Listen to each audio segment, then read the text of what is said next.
رمضان المبارک کے مقدس مہینے میں کئی اہم جنگیں لڑی گئیں جو مسلمانوں کی تاریخ کا ایک اہم حصہ ہیں۔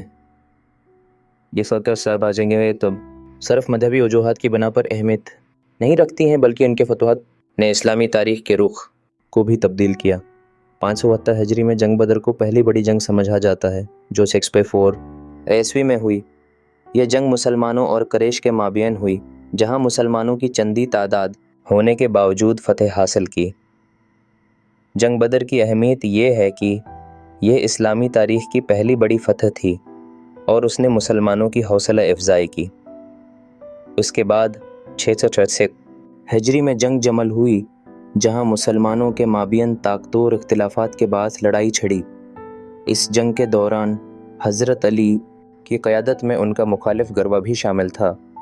یہ جنگ مسلمانوں کے لیے ایک سخت سبق تھی، جس نے آپسی اتحاد کی اہمیت کو اجاگر کیا۔ 751 ہجری میں جنگ قادسیہ بھی ایک انتہائی اہم واقعہ ہے، جہاں مسلمان فوج نے ساسانی سلطنت کی طاقتور کیفیت کا سامنا کیا۔ یہ جنگ مسلمانوں کو نہ صرف فتح دلانے میں کامیاب رہی، بلکہ اسلامی سلطنت کی توسیع میں بھی اہم کردار ادا کیا۔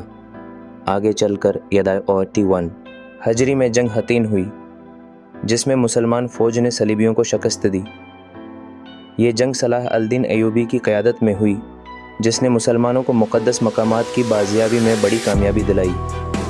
جنگ حطین کی فتح نے مسلمانوں کے حوصلے بندھے اور ان کے درمیان اتحاد کی بنیاد رکھی۔ یہ تمام جنگیں رمضان میں ہونے کے ناطے خاص اہمیت رکھتی ہیں، کیونکہ یہ مہینہ عبادت اور روحانی سکون کا حامل ہے۔ ان جنگوں نے ہمیں یہ سکھایا کہ اگرچہ دنیاوی مسائل پیش آ سکتے ہیں، مگر ایمان اور اتحاد ہمیشہ کامیابی کی کنجی ہیں۔